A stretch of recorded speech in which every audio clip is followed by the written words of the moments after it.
घुसला नाही तुरंत हुआ तो कॉम्बिनेशन तो यार दूसरा मैंने दिया है दूसरा कोई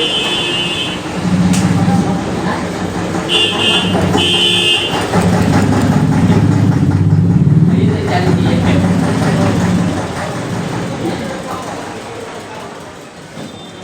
प्रोनाउन। प्रोनाउन को क्या कहते हैं हिंदी में? सर्वनाम। सर्वनाम कहते हैं। नाउन को कहते हैं संज्ञा। संज्ञा। जी एक होता है प्रोनाउन, यानी नाउन के स्थान पे जो अलग कोई वर्ड यूज किया जाता है उसी को कहते हैं प्रोनाउन। जैसे मैं परिभाषा डेफिनेशन देता हूँ कि noun is a word use instead of a noun, यानी प्रोनाउन जो होता है कह रहा है कि pronoun is a word use instead of a noun, यानी नाउन के स्थान पर प्रयुक्त होने वाले शब्द को क्या कहेंगे? सर्वनाम कहते हैं। सर्वनाम कहते हैं। ठीक, जैसे मैं दिया एग्जांपल में कि Ram is a handsome boy, लड़का है जी तो राम हो गया, आपका क्या हो गया? सब्जेक्ट। सर बीच में डॉट डी क्यों लगाए हैं? डी। कहाँ पे? कहाँ डी है? हैंडसम में। हाँ हाँ तो वही रहेगा, सही है। हैंडसम। हमको हैंडसम पढ़ने में हाँ, आता है। हैंड वाले क्या होता है? हाथ। हाथ होता है। असम कुछ यहाँ पे हैंडसम उस शब्द का प्रयोग किया गया है कि बहुत सुंदर दिखाई देना। जी सर जैसे नहा धोवा के खूब बढ़िया से पाउडर क्रीम पाउडर लगा शादी में जाते हैं सब उसी तरह। वैसे कह रहा है कि Ram is a handsome boy. Ram क्या है? हैंडसम लड़का। यानी खूबसूरती, यानी हैंडसम का मतलब उसकी खूबसूरती यानी खूबसूरत लड़का है। ठीक, यही कहेंगे हिंदी में कि राम क्या है? खूबसूरत लड़का है। तो वहाँ पे कह रहा है कि जो राम हो गया, अगर ऐसे यहाँ से छोड़ लीजिए। जी। ठीक, बस इस सेंटेंस को देखेंगे तो राम इसमें क्या हो जाएगा? कर्ता हो जाएगा। जी ये सहायक क्रिया हो चाय गया, किया जाए और उसके बाद से आपका क्या हो गया? ऑब्जेक्ट। ऑब्जेक्ट आ जाएंगे सब। जी। ठीक, और सो बांधे हाँ जी। अब देखो, लेकिन इसमें आगे भी प्रयुक्त कोई शब्द है इसके आगे कि he is my student. He is, वह मेरा छात्र है। स्टूडेंट का मतलब छात्र। ठीक, वह मेरा छात्र है। लेकिन इसमें जो राम है वो आपको सब्जेक्ट दिख रहा है, यानी ये नाउन के रूप में है। तो इसमें ये नाउन हो गया। जी। और यहाँ सेंटेंस में देख रहे हैं कि यहाँ पे ही हो जा रहे हैं। अलग अलग सेंटेंस है। Yes. जब राम कह रहा है कि राम इज हैंडसम बॉय तो यहाँ पे नाउन हो जा रहा है। राम क्या हो गया? नाउन हो गया। नाउन हो गया। लेकिन यहाँ पे ही इज माई स्टूडेंट करना है तो ही हमारा क्या हो गया? प्रोनाउन हो गया। तो वही सेंटेंस कह रहा है कि जो नाउन के स्थान पे कोई शब्द प्रयुक्त होता है उसी को कहते हैं प्रोनाउन। तो नाउन की जगह पे, यानी ये नाम क्या हो गया? नाउन हो गया। इसके स्थान पे यहाँ पे ही लगा रहे हैं तो ही हमारा क्या हो गया? प्रोनाउन हो गया। ठीक, जी अब इसमें जो देख रहे हैं कि Ram is a handsome boy, तो इसमें राम हमारा जो है थर्ड पर्सन। जी कौन सा व्यक्ति होगा? थर्ड थर्ड पर्सन होगा। ठीक, कोई कहेगा तीसरे ही बात में कहेगा ना, अपने जी। बात में तो कहेगा नहीं। नहीं, फर्स्ट व्यक्ति दूसरे व्यक्ति से तीसरे का तीसरे की बात बात कर क्या रहा है आएगा? कि पहला व्यक्ति दूसरे से बात कर रहा है कि राम क्या है? खूबसूरत लड़का है। ठीक, यानी जाकर बोलेंगे कि सर हमारी कुछ डायरेक्ट तो राम से बोलेगा नहीं कि राम तू खूबसूरत है, ऐसे नहीं। बोलेगा नहीं। दूसरे से कहेगा अब तीसरे व्यक्ति के बारे में। जिस तरह तो से राम हो गया, यहाँ पे लिखा है कि राम क्या हो गया? थर्ड पर्सन हो गया। थर्ड पर्सन हो गया। तीसरा व्यक्ति। अब इसमें वचन कौन सा आ रहा है? सिंगुलर वचन आ रहा है, एक वचन की बात हो रही है। जी बहुवचन होता तो बहुत सारे हो जाते हैं। एक की बात हो रही है तो सिंगुलर हो गया। क्या हो गया? सिंगुलर नंबर हो गया। ठीक, जी अब कह रहा है कि राम क्या, हम जेंडर पढ़ाए थे। जेंडर कितने प्रकार के थे? चार। मैस्कुलिनी था, फेमिनिन था और नहीं, ये केस था। Common gender. कॉमन था और उसके बाद न्यूट्रल जेंडर। न्यूट्रल। जी जी न्यूट्रल बुला रहा है सॉरी कार का। बोलो मत, याद हो जाएगा। ये सही वीडियो आप डाले हैं। जेंडर क्या हो गया? कल आज ही वीडियो डाला गया था ये gender। सर उसी में देखे हैं, सांप है सर के मगरमच्छ है, मोबाइल मिरर का है। हम तरस जा रहे हैं। पहला हमारा हो गया कौन? राम। कौन सा जेंडर होगा? मैस्कुलिनी आप देख जेंडर। लेती है ना फाइल। मैस्कुलिनी को हिंदी में क्या कहते हैं? पुरुष लिंग। पुरुष लिंग। पुरुष लिंग। आप फोनों में न्यूज देखती हैं, उसके जगह पे सर का वीडियो देखती हैं। नहीं दिया। ठीक? नहीं, किसी भी लड़के की बात होगी या पुरुष का बात होगा, तो मैस्कुलिन आदमी का जेंडर। मैस्कुलिनी जेंडर के अंतर्गत आएगा। यानी उसको कहते हैं, हिंदी में कहेंगे पुरुष लिंग, इंग्लिश में कहेंगे। Masculine gender. अब है इसमें केज। केज का मतलब कारण। जी सर। कारक। कारक जो होते हैं, कारक। कारण किसके कारण वो क्रिया हो रही है, तो केज के मुताबिक इसमें प्रोनाउन जो होगा जी। इस ही सेंटेंस में ही तो ही है, क्योंकि वह मेरा स्टूडेंट है। राम तो भले से खूबसूरत दिख रहा है, लेकिन कह रहा है कि जो टीचर होगा, कोई टीचर ही कह रहा है कि राम क्या है? खूबसूरत लड़का है, लेकिन वह मेरा स्टूडेंट है। तो ही किसके कारण? राम के जगह पे क्या प्रयुक्त हो रहा है? ही।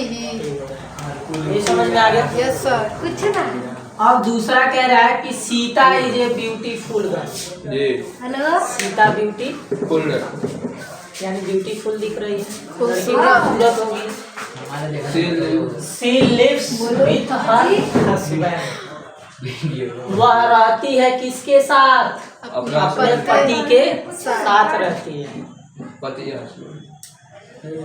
सीता तो खूबसूरत दिख रही है, यानी दिखती है खूबसूरत, लेकिन रहती है किसके साथ? अपने पति के अपनी साथ। पत्नी के साथ। किसके साथ किसी और के साथ तो जाएगी नहीं। तो इसमें जो सीता होगा ये कर्ता के जगह पे है, तो हम इसमें आपको नाउन देखेंगे, क्योंकि नाउन के बारे में है। जी। तो नाउन के स्थान पे सीता होगी।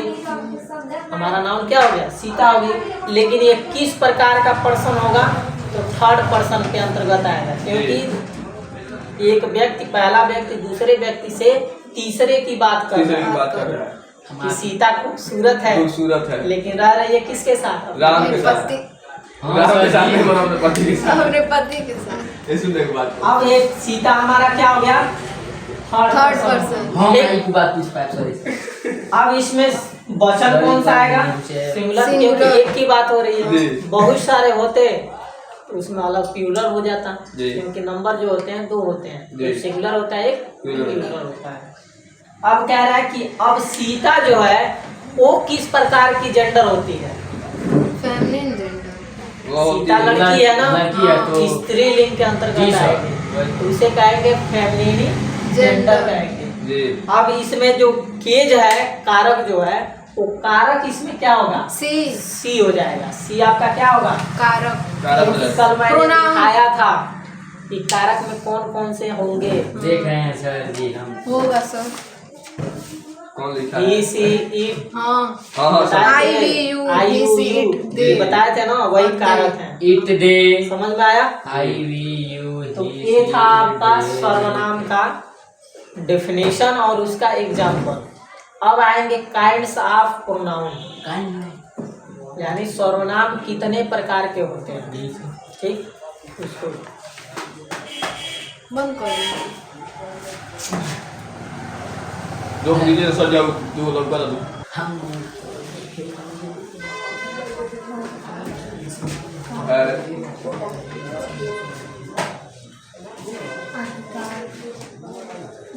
पहले तो प्रोनाउन था, प्रोनाउन के प्रकार भी हैं।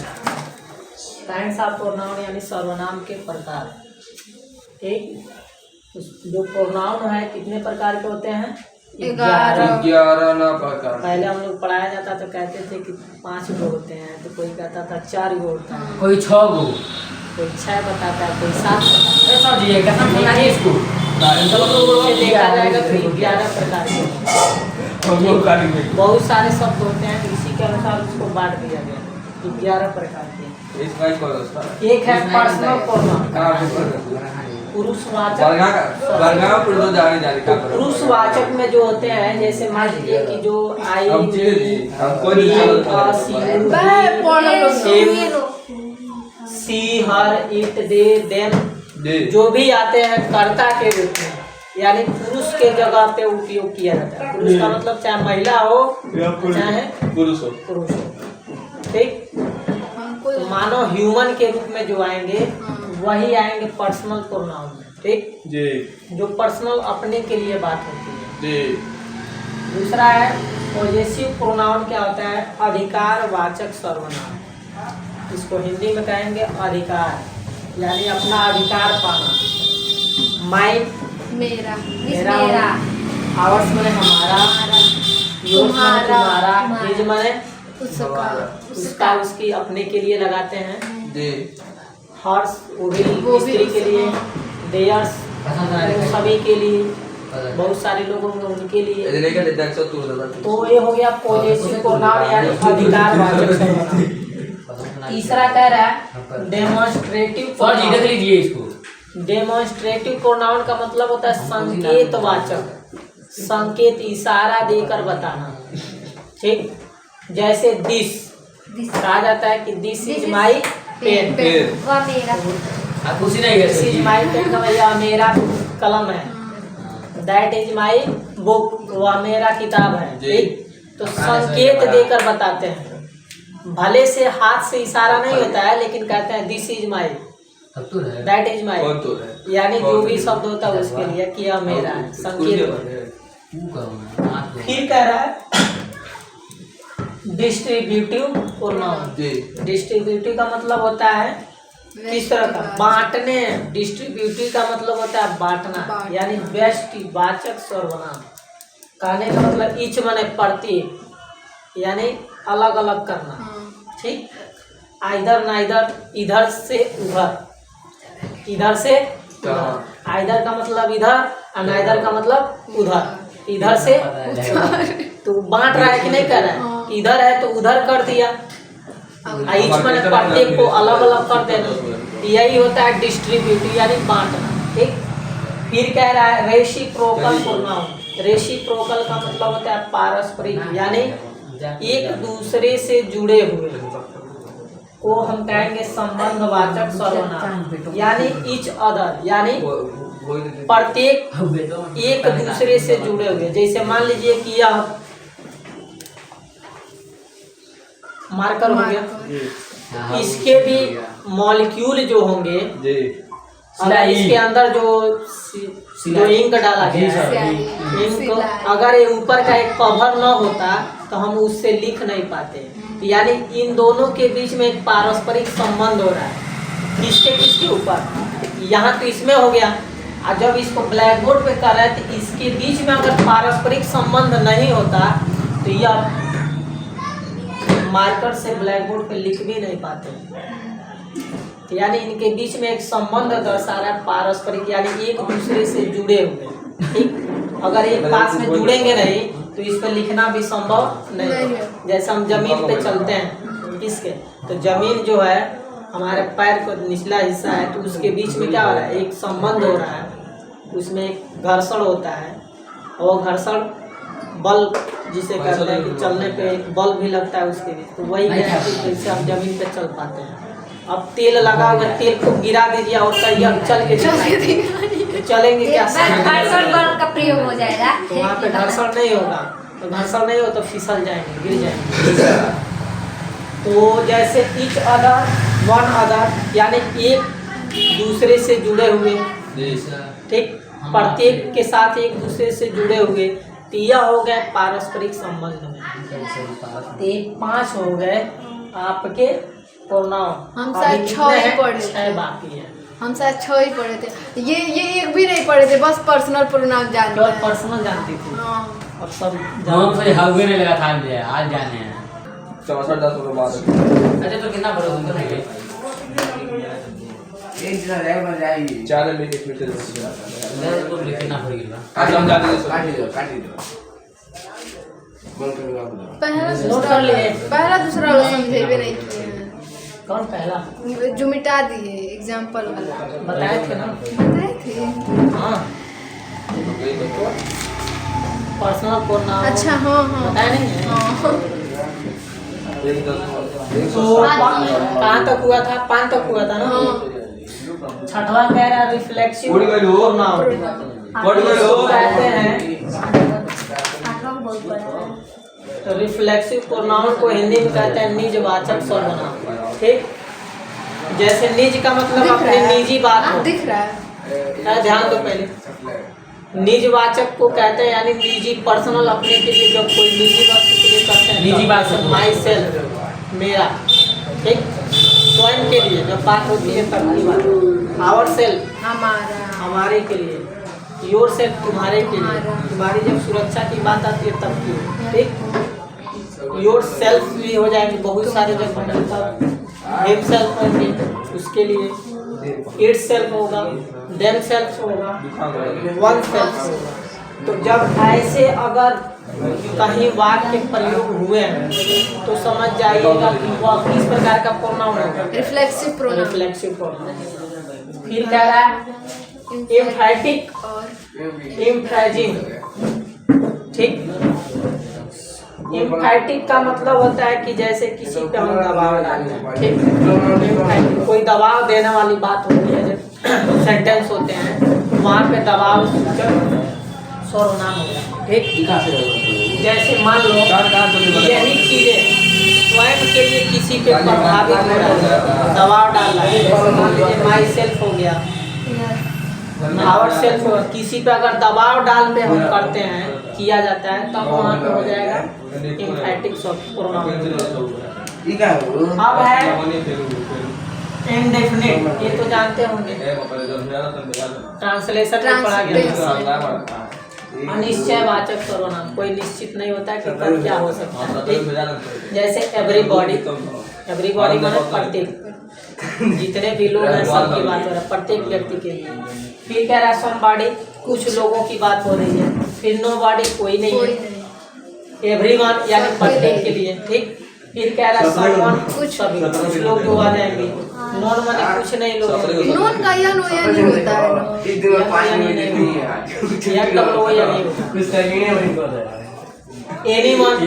किसी एक के लिए। तो ऐसे अगर किसी भी सेंटेंस में जहाँ पे ये शब्द आ गए तो समझ जाइए वो किस प्रकार का इंडेफिनिट प्रोनाउन। फिर कह रहा है रिलेटिव प्रोनाउन। रिलेटिव का मतलब होता है संबंधवाचक, यानी संबंध जोड़ने के लिए। तो प्रश्नवाचक जो वाक्य शब्द आते हैं वही होते हैं, जैसे हु माने कौन, तुम कौन, संबंध जोड़ने के लिए। होम हो जाएगा, भुज हो जाएगा, बीच हो जाएंगे, डेट हो जाएगा। सर वो मतलब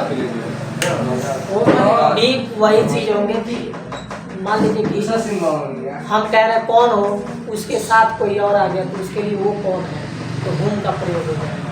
अबूज, वो भी बहुत सारे रहेंगे तब के लिए। फिर कह रहा है 10वां इंट्रोगेटिव। इंट्रोगेटिव का मतलब यही चीजें उसमें भी आएंगे, यानी लेकिन प्रश्न पूछने का काम करेगा। और जहाँ पे प्रश्न नहीं पूछेगा तब वहाँ पे जाने मान लीजिए प्रश्न होता है क्वेश्चन मार्क दे देगा। अगर इसमें क्वेश्चन मार्क नहीं दिया है तब समझ जाइएगा कि रिलेटिव की बात हो रही है, संबंध के लिए। अगर क्वेश्चन मार्क दे दिया तो प्रश्नवाचक सर्वनाम हो जाएगा। हु, होम, हुई, इस तरह के अका बता रहे हैं। प्रश्न पूछेगा, क्वेश्चन मार्क दिया है। जी सर। फिर कह रहा है उसमें प्रश्न नहीं पूछेगा। इसको कैसे विस्मयवादी बोधक, जैसे क्या बोलते हैं, विस्मयवादी बोधक सर्वनाम। एक्सक्लेमेटरी हिंदी में पढ़ लो, विस्मयवादी बोधक सर्वनाम। विस्मयवादी बोधक संबंध। जैसे मतलब कहने का मतलब कि भाव प्रकट करना। कई लोग डर जाते हैं तो आश्चर्यचकित हो जाते हैं, जो चीज नई नई देखते हैं तब भी आश्चर्यचकित हो जाते हैं, वाट करते हैं। वाट, कोई बात हुआ जैसे झगड़ा, दो आपस में लड़ रहा है, अचानक बीच में हो गया मारा पीटी, कहते हैं वाट मैटर, यानी आश्चर्यचकित होकर पूछ रहे हैं कि हाँ क्या मैटर है, क्या बात है। तो वहीं पे प्रश्न ही रहेगा, प्रश्न पूछने वाला है व्हाट माने क्या, ठीक। तो लेकिन उसमें यह सिंबल दिया रहेगा, हाँ एक्सक्लेमेटरी चिन्ह दिया रहेगा कि यही होता है विस्मयवादी प्रोनाउन। हो गया सर जी। तो 11 थे, 11 को याद कर लीजिएगा। ऐसा देगा नहीं तो उस दिन तो हम क्या बताएं कहाँ रहेंगे। नहीं, अब मालूम हो गया ना कि प्रोनाउन कितने होते हैं। जी सर जी तो बता दीजिए। फिर चलो से क्लियर आओ और चलो जाते हैं। ऐसे ही नाउन भी 8 ही चलो फड़ी तो जाए हाँ, देखो पकड़ा ना चलो सॉरी 8 नहीं 11 हो गए ना नाउन भी हो गए, क्योंकि जिस तरह से प्रोनाउन हुए वैसे ही नाउन को भी हम बना सकते हैं। इंडेफिनिट नाउन भी होगा, एक्सक्लेमेटरी भी हो सकता है। तो इतना याद मोबाइल में ना चाहिए मोबाइल ले